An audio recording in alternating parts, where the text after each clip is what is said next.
आज हम लोग कृषि विज्ञान जैविक खेती की अवधारणा, विशेषता और महत्व इसके बारे में जानेंगे। ये आपका ऑर्गेनिक फार्मिंग का यूनिट 1 का टॉपिक है जो बहुत ही इंपॉर्टेंट हो जाता है। तो एक एक करके हम लोग ध्यान से देखेंगे।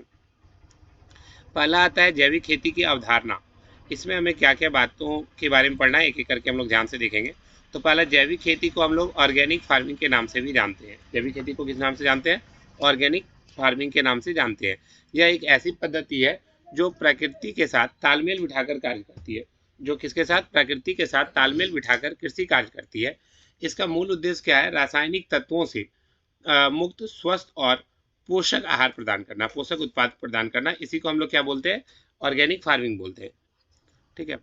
ये खेती क्या है? पूरी तरह से प्राकृतिक संसाधनों और प्रक्रियाओं पर आधारित है। यह खेती क्या है? मतलब कि इसमें ये बात किया जाता है कि किस प्रकार प्राकृतिक संसाधनों की मदद से हम लोग क्या करते हैं? खेती करते हैं। इसी को क्या कहा जाता है? ऑर्गेनिक फार्मिंग कहा जाता है।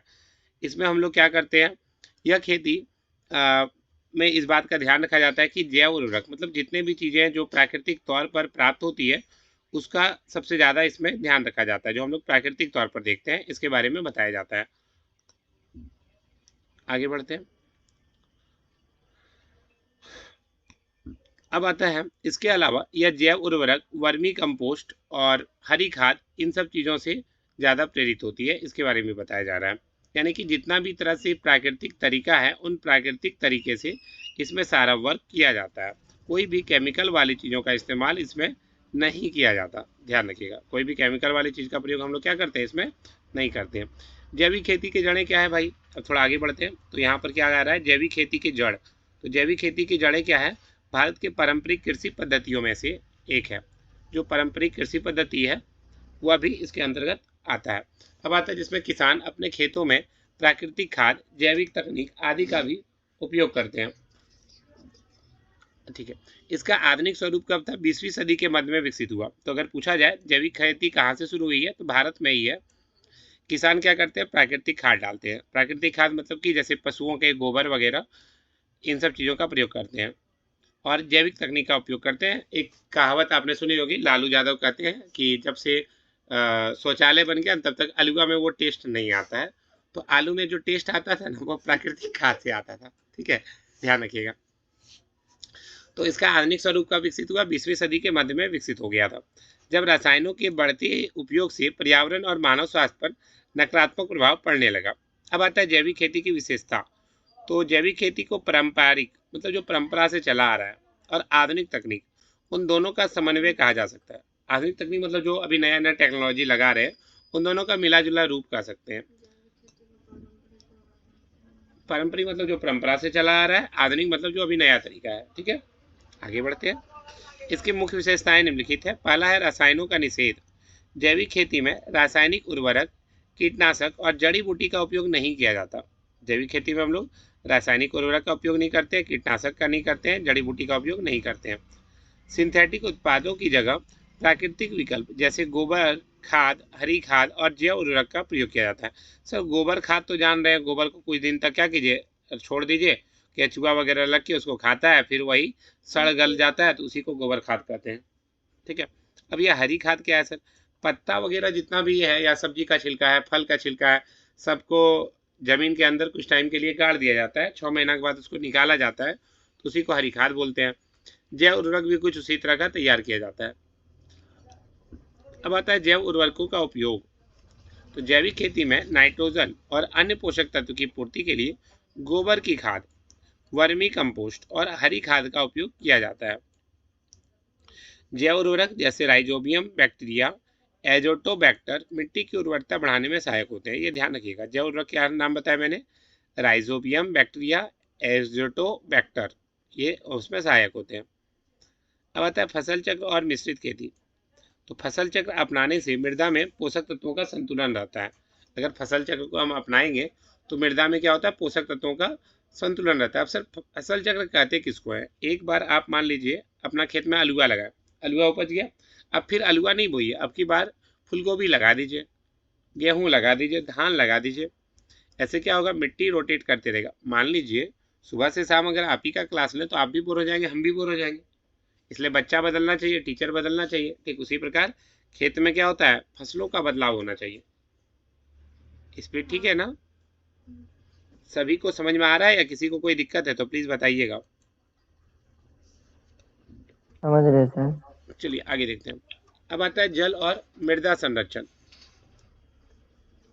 अब आता है जैविक खेती में तकनीकों जैसे मल्चिंग, टेरेसिंग और डीप सिंचाई का उपयोग होता है, जिससे जल और मृदा का संरक्षण होता है। इससे क्या होता है? जल और मिट्टी का संरक्षण होता है। आगे बढ़ते हैं। अब आता है मिट्टी की जैविक संरचना बनाए रखने के लिए गहरी जुताई और फसल अवशेष का उपयोग किया जाता है।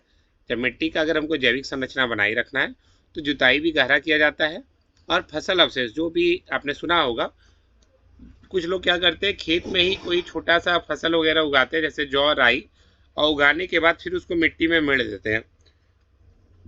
इससे खेत की मिट्टी क्या होती है? ज़्यादा उपजाऊ हो जाती है। मिट्टी की जैविक संरचना बनाए रखने के लिए गहरी जुताई और फसल अवशेषों का उपयोग किया जाना आवश्यक है। अब आते हैं हम लोग पेज नंबर 2 पर। पेज नंबर 2, 5वां नंबर पॉइंट, कीट और रोग प्रबंधन। कीट और रोग प्रबंधन। अब आता है जैविक कीटनाशक जैसे नीम तेल, लहसुन कार और जैविक ट्रैप का उपयोग किया जाता है। इसको हम लोग जैविक ट्रैप मतलब क्या है कि किस प्रकार प्राकृतिक तरीके से कीटों को रोका जा सकता है, इसके बारे में बात की जाती है। साथ ही फसल कंपेनियन क्रॉपिंग, कि भाई एक साथ 2-3 फसल लगा दो तो ज़्यादा अच्छा है। प्राकृतिक शत्रुजीवों का उपयोग कीट नियंत्रण में मददगार होता है। पता है जापान में लोग क्या करते हैं? जब वे लोग फसल लगाते हैं ना तो बहुत कोई अपना खेत में मछली छोड़ देता है। अब भाई पानी तो पूरा चाहिए ही चाहिए, अब उसमें मछली भी डाल दी है, मछली का भी वो लोग खेती साथ साथ कर लेता है, मत्स्य पालन भी हो गया। और मछलियाँ क्या करती है? उसमें जो फसल में कीड़े वगैरह लग जाते हैं उनको खा करके अपना पेट भर लेती है। तो सोचो एक तीर से 2-3 शिकार कर लेता है वो लोग। अब आते हैं पारिस्थितिकी तंत्र का संतुलन। जैविक खेती पारिस्थितिकी तंत्र की जैव विविधता को प्रोत्साहित करती है। यह वनस्पति, जीव जंतु और सूक्ष्मजीव के बीच सहजीवन को बढ़ावा देती है। जैविक खेती क्या करती है? पारिस्थितिकी तंत्र की जैव विविधता को प्रोत्साहित करती है। यह वनस्पति, जीव जंतु और सूक्ष्मजीव के बीच सहजीवन को बढ़ावा देती है। अब आता है जैविक खेती का महत्व क्या क्या है। तो पहला है मानव स्वास्थ्य पर प्रभाव। जैविक उत्पाद पोषक तत्वों से भरपूर होते हैं। इसमें रसायनों की अनुपस्थिति से स्वास्थ्य को कोई हानि नहीं होती। ये क्या होता है? पोषक तत्वों से भरपूर होते हैं। अब देखिए अगर मान लीजिए आप जैविक उत्पाद वाला फसल को खाते हैं तो आपको कोई दिक्कत नहीं होगा, आपको कैंसर या कोई भी गंभीर बीमारी नहीं होगी। ठीक है, कोशिश ये करना चाहिए हमें अपना। पहले के ज़माने के लोग बोला करते थे घर का खाना खाओ ज़्यादा अच्छा है। धीरे धीरे हम लोग हर चीज़ मार्केट का खाने लगे। तो कोशिश कीजिए मार्केट का खाना से बचिए, घर का खाना खाइए, घर में रहिए। कुंभ मेला जो जो दौड़ दौड़ करके अभी गए हैं और आए हैं, वहाँ का स्थिति तो पता होगा ही आप लोगों को। तो थोड़ा ध्यान रखिए, घर में रहना ज़्यादा अच्छा। तो जैविक उत्पाद कोशिश करना है, सबको खेती करना चाहिए, प्रत्येक लोगों को। सबको शहरी बाबू बनने से बहुत सारी समस्याएं भी होती है। यहाँ तक किसी को कोई दिक्कत है तो प्लीज़ बता दीजिए। क्रिस, समझ में आ रहा है सारा? चलिए आगे बढ़ते हैं। अब आता है पर्यावरण संरक्षण। जैविक खेती से जल, वायु और भूमि प्रदूषण कम होता है। मृदा कटाव और जलवायु परिवर्तन के प्रभाव को कम करने में यह पद्धति काफ़ी सहायक होती है। अब आती है मृदा उर्वरता और संरचना में सुधार। जैविक खेती मिट्टी में जैविक पदार्थ की मात्रा को बढ़ाती है। जैविक खेती क्या करती है? मिट्टी में जैविक पदार्थ की मात्रा को बढ़ाती है। यह मिट्टी के पीएच स्तर मतलब कितना अम्लीय है या कितना क्षारीय है, इसको संतुलित करने का काम करता है। और यह सूक्ष्मजीवों की संख्या को बढ़ाने का काम करता है। ठीक है, सूक्ष्मजीव मतलब माइक्रो ऑर्गेनिजम्स, ये मिट्टी की संरचना को बढ़ाने का काम करता है। अब आता है टिकाऊ विकास। जैविक खेती एक अस्थायी कृषि पद्धति है जो प्राकृतिक संसाधनों का संरक्षण करती है, भविष्य की पीढ़ियों के लिए संसाधनों का बेहतर उपयोग भी सुनिश्चित करती है। मतलब टिकाऊ विकास की बात की जा रही है कि सही तरीके से खेती करने से स्थिति काफ़ी अच्छा हो सकता है। अब आते हैं जलवायु परिवर्तन से लड़ने में मददगार। तो जैविक खेती कार्बन डाइऑक्साइड के उत्सर्जन को कम करती है। यह मृदा में कार्बन का भंडार यह मृदा में कार्बन का भंडारण बढ़ाती है। और अब आता है आर्थिक लाभ क्या है। जैविक उत्पादों की बाजार में अधिक मांग होने के कारण, अब देखिए अगर जलवायु परिवर्तन अगर हो जाए, कभी अचानक क्या हो रहा है, टेम्परेचर बहुत बदल गया, तो ऐसी स्थिति में जो केमिकल वाला है वो खराब हो जाएगा, जबकि जो नेचुरल है वो खराब नहीं होगा। एक आपने सुना होगा या पता नहीं देखा भी होगा, जो गुलगुलिया लोग होते हैं ना, उनका जब बच्चा वगैरह होता है, जब वो लगभग 3 साल या 5 साल का हो जाता है, उसका पैर में वे लोग रस्सी बांधते हैं और कुइया में उल्टा लटका देते हैं। हाँ, कुआं में उल्टा लटका देते हैं। उनका मानना है कि ऐसा करने से बच्चे स्ट्रांग होते हैं। थोड़ा कभी कभी वे लोग प्रयास करते हैं। बहुत कोई ये भी बोलते हैं, आपका बच्चा है दौड़ रहा है तो उसको गिरने दीजिए, घुटना में चोट लग गया है लगने रहने दीजिए, उसको तुरंत घावा में दवा मलहम लगाने की जरूरत नहीं है, ऐसे ही छोड़ दीजिए। ऐसा करने से क्या होगा आपके। सर, हाँ बोलिए। ये गुलगुलिया इंसान को बोला जाता है? नहीं, जानवर को बोला जाता है।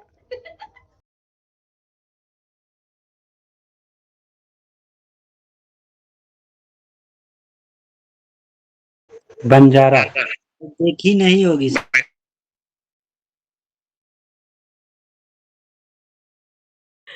सर, अब जो पता नहीं वो तो पूछेंगे ना।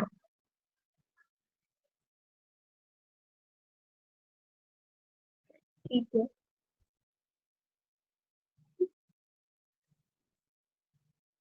सर, एक्चुअली में हम कभी गांव गए ही नहीं है या फिर ऐसी जगह गए ही नहीं है जो मेरे को देखने को मिले, तो कैसे पता चलेगा। ठीक है, जब आएंगे तो फिर मिल लेंगे।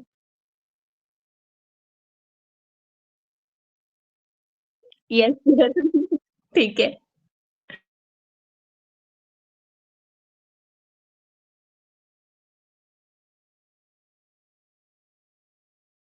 मैं कह रहा था, अगर किसी भी चीज़ को ज़्यादा स्ट्रांग बनाना है तो उसे थोड़ा ज़्यादा अच्छे से, बहुत सेफ जोन में नहीं रखना चाहिए, तब जाकर के अच्छा हो सकता है। तो वही चीज़ कहा जा रहा है कि अगर जलवायु परिवर्तन भी हो जाता है तो ऑर्गेनिक फार्मिंग, चूंकि ये पारंपरिक तरीके से होती है, तो ऐसी स्थिति में वो पौधा मरता भी जल्दी नहीं है, वो विपरीत परिस्थितियों में भी क्या हो सकता है, जीवित रह सकता है, जो प्राकृतिक तौर पे रहते हैं, मतलब जैविक खेती करने वाले। वहीं खाद बीज वाला क्या होगा, तुरंत मर जाएगा। आप देखिएगा जो हमेशा कूल वातावरण में रहा है, हल्का सा अगर उसका मौसम चेंज हुआ उसका तबीयत खराब।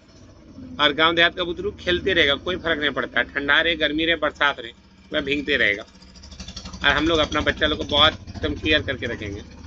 तो अंतर यही होता है। कोशिश ये करना चाहिए कि जलवायु परिवर्तन से लड़ने में मददगार प्रत्येक को बनाया जाना चाहिए, चाहे वो फार्मिंग हो या कोई और चीज़ें हो। और वैसी चीज़ें क्या होती है, आगे के लिए लाभदायक होती है। अब आता है आर्थिक लाभ।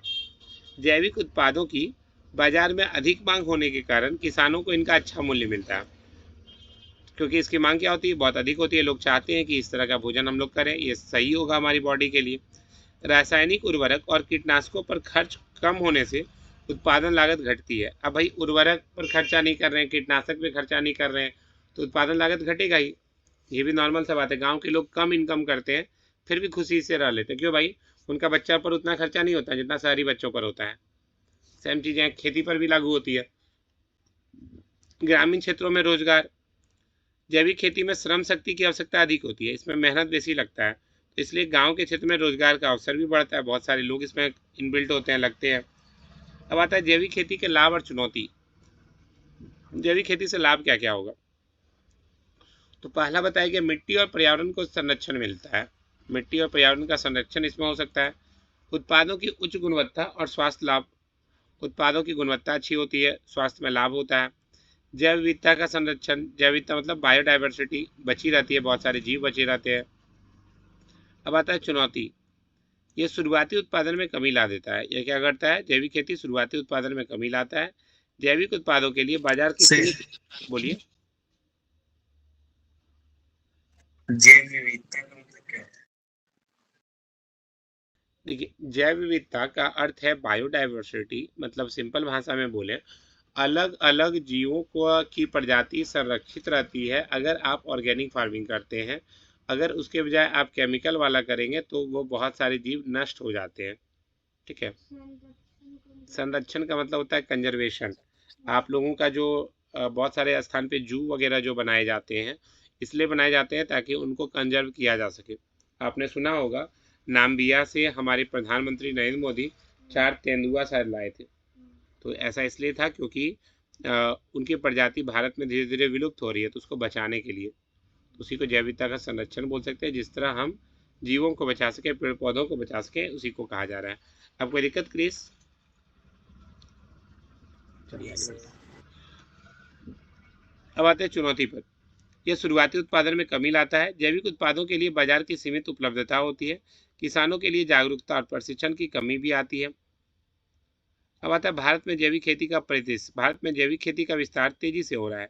सिक्किम क्या है? देश का पहला पूर्ण जैविक राज्य है, और इसके अतिरिक्त राजस्थान, मध्य प्रदेश, महाराष्ट्र जैसे राज्यों में जैविक खेती को बढ़ावा दिया जा रहा है। कहाँ कहाँ पे? राजस्थान, मध्य प्रदेश और महाराष्ट्र। केंद्र और राज्य सरकारें जैविक खेती को प्रोत्साहित करने के लिए कई सारी योजना भी चलाती है। कौन कौन सा योजना है? पहला है परंपरागत कृषि विकास योजना, PKVY। अगला है mission organic value chain development, ये भी योजना चलाई है। कौन? सरकार ही चला रही है। तो निष्कर्ष के तौर पर कर सकते हैं कि जैविक खेती न केवल कृषि क्षेत्र में क्रांति ला रही है, बल्कि पर्यावरण और स्वास्थ्य के लिए भी लाभकारी है। यह टिकाऊ कृषि का आदर्श उदाहरण है। इसको क्या बोला जाता है? टिकाऊ कृषि बोला जाता है। यह वर्तमान और भविष्य की आवश्यकताओं को ध्यान में रखते हुए प्राकृतिक संसाधनों का उपयोग करती है, और यदि इसको सही तरीका से अपनाएंगे तो केवल किसानों की आय बढ़ न केवल किसानों की आय बढ़ सकती है, बल्कि पर्यावरण और समाज के लिए भी यह एक अस्थायी समाधान पैदा कर सकती है। तो यहाँ तक में आपका ये टॉपिक काफ़ी अच्छे से क्लियर हो गया होगा कि जैविक खेती क्या है। देखिए कुछ क्वेश्चन इसमें और भी ऐड हो सकते हैं, जैसे कि भारत में जैविक खेती का दायरा क्या है। अगर मान लीजिए सपोज यही क्वेश्चन आपका दे रहा है, तो पहले आपको जैविक खेती के बारे में लिखना पड़ेगा, जो आपने ऊपर में पढ़ा, ठीक है, उसको पहले लिखना पड़ेगा। अब आता है, क्योंकि यह न केवल खाद्य सुरक्षा सुनिश्चित करती है, बल्कि बड़ी संख्या में लोगों को रोजगार भी प्रदान करती है। आधुनिक रासायनिक कृषि पद्धति के कारण मिट्टी की उर्वरता में गिरावट आ रही है, जल प्रदूषण हो रहा है, स्वास्थ्य समस्या बढ़ी है। तो जैविक खेती इसमें अच्छा विकल्प माना जाता है कि भैया इससे कोई प्रॉब्लम नहीं होगा। फिर देखिए भाई जैविक खेती के बारे में लिख दीजिएगा। ये लाइन मेरा उसमें नहीं लिखा हुआ था, इस लाइन को उसमें जरूर लिख दीजिएगा। जैविक खेती की परिभाषा क्या है? तो संयुक्त राष्ट्र खाद्य और कृषि संगठन FAO के अनुसार जैविक खेती वह कृषि प्रणाली है जिसमें पर्यावरण, जैव विविधता और प्राकृतिक चक्रों को बनाते हुए उत्पादन किया जाता है। ये लाइन जरूर उसमें डाल दीजिएगा, याद रखिएगा। और एक बात मैंने सभी को कहा था, कोई भी क्वेश्चन लिखिए तो इस तरह के स्टेटमेंट जरूर लिखिए, जो पीला कलर में दिख रहा है आपको। अब आते हैं भारत में जैविक खेती का इतिहास। तो वही चीज़ें डाल सकते हैं कि भाई भारत में प्राचीन काल से प्राकृतिक खेती की परंपरा रही, लेकिन धीरे धीरे क्या हुआ, हरित क्रांति की शुरुआत हुई, कीटनाशक का अधिक प्रयोग हुआ, भूमि की उर्वरता गिरी, और 1990 के दशक के बाद बहुत सारी सरकारों ने जैविक खेती को बढ़ाने के लिए कई सारे काम किए। तो वर्तमान परिदृश्य डाल सकते हैं, इसमें ये डाल सकते हैं। प्रमुख जैविक राज्य कौन कौन से हैं भाई? तो सबसे ज़्यादा सिक्किम है, उसके बाद मध्य प्रदेश, फिर राजस्थान, महाराष्ट्र, उत्तराखंड, ये सब भी क्या करते हैं? जैविक खेती को बढ़ावा देते जा रहे हैं।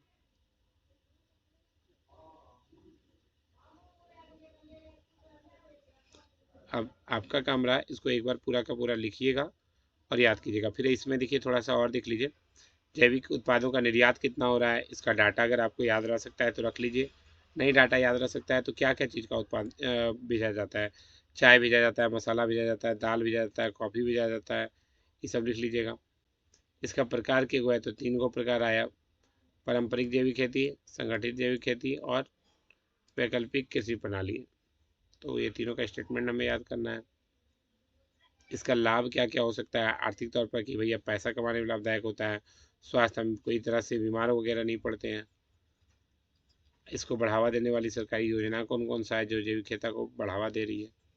तो जैविक खेती को बढ़ावा देने वाली कई सारी सरकारी योजनाएं हैं, जैसे NMSA, PKVY, MOCD, NER, तो कई तरह है। फिर निष्कर्ष के तौर पर फिर जो आपने पढ़ा उसका समरी अपने लाइन में लिख दीजिएगा।